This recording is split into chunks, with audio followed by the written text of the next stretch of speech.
Sidang kasus pembunuhan terhadap Dede Saputra, pemilik counter Dede Cell yang terjadi pada pertengahan tahun 2021 yang lalu, telah beberapa kali dilakukan, hingga sampai pada tuntutan dari JPU yang digelar pada hari Senin yang lalu.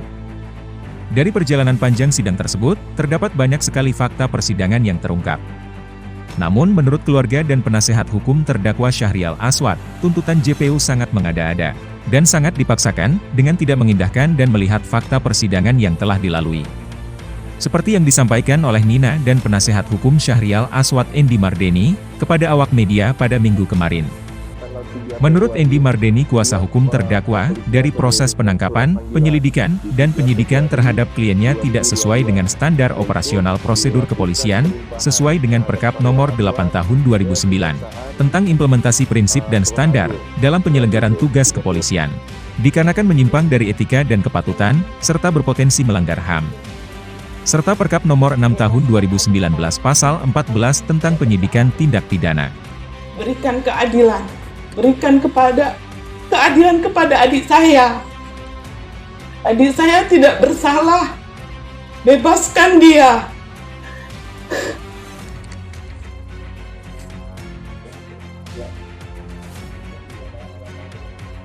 Jadi Syahrial Aswad ini dituduh melakukan 340 melakukan pembunuhan berencana bersama dengan seseorang yang bernama Bakas Maulana. Jadi di dalam dakwaan itu dikatakan bahwa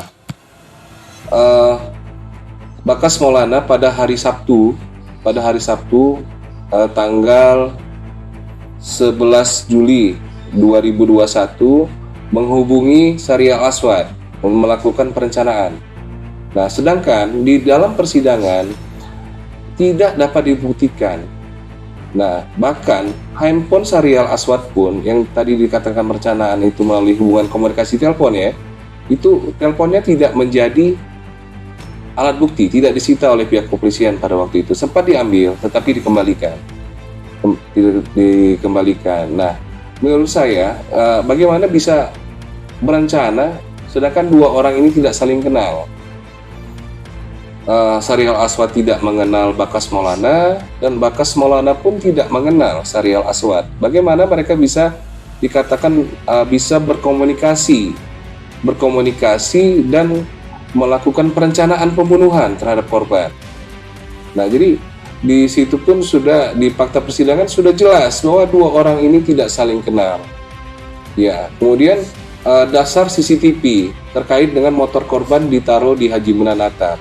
Nah, dari situ pihak kepolisian mengambil isi dari video dan dengan cara merekam, kemudian menggalinya dan mencari keterangan saksi, bahwa kemudian ada saksi yang mengatakan bahwa dalam video itu adalah Syahrial Aswad, begitu. Nah, sedangkan sisi tersebut itu tidak dilakukan laboratorium forensik terlebih dahulu.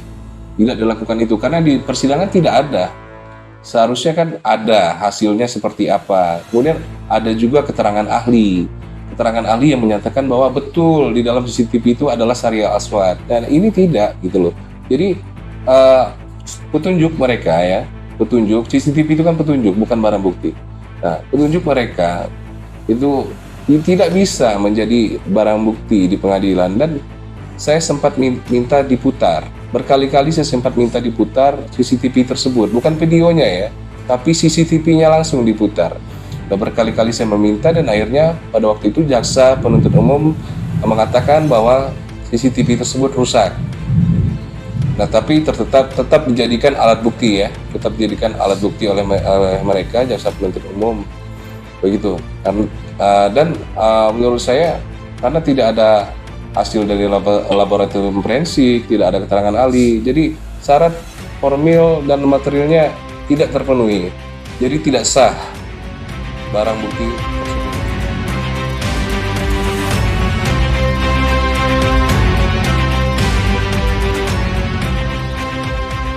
Jadi begini ceritanya, pada Syahrial di masa tahanannya 116 hari, Syahrial dikeluarkan penangguhan pada tanggal 15 November. Jadi pada tanggal 16 Desember Kasatreskrim Polres Tanggamus berkali-kali meminta untuk menemui Syahrial. Tapi kami dari keluarga dan Syahrial belum mau bertemu. Dan tepatnya tanggal 16 Desember tersebut kami bertemu di Cafe Lamban Gunung pada pukul 21.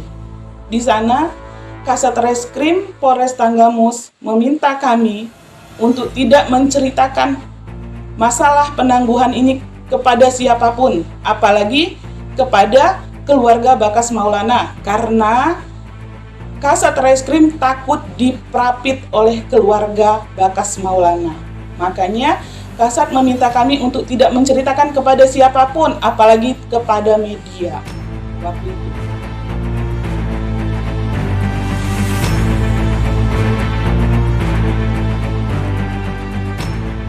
Syahrial ini di dalam peristiwa penangkapan di Selasa malam tersebut, dia dipaksa untuk mengenal seseorang yang bernama Bakas Maulana oleh pihak kepolisian ya. Dia dipaksa untuk mengenal yang namanya Bakas Maulana, sementara kan dia tidak mengenali siapa itu Bakas Maulana. Di situ ketika diinterogasi sampai ada pemukulan di kepala Syahrial Aswad yang mengakibatkan kepalanya sampai bocor.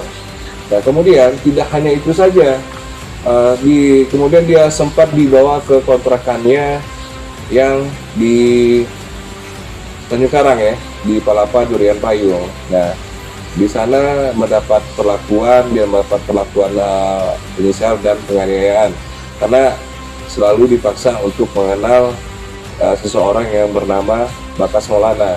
Nah, sampai akhirnya dilakukan juga penembakan terhadap saudara Syahrial Aswad waktu itu, dan 3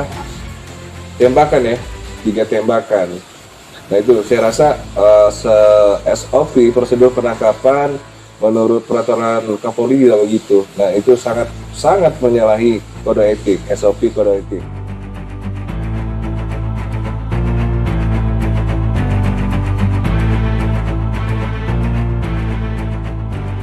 Dan kemudian juga kami juga melaporkan tindak pidana umum kekerasan penganiayaan yang dilakukan oleh pihak kepolisian saat proses penangkapan. Kami melaporkan ke Polda Lampung ya. Polda Lampung kami melaporkan pada tanggal 7 Februari 2022. Nah, ini STPL-nya, ini laporan dan sedang dalam proses penyidikan dilakukan oleh Polda dan proses penyidikan sedang berjalan.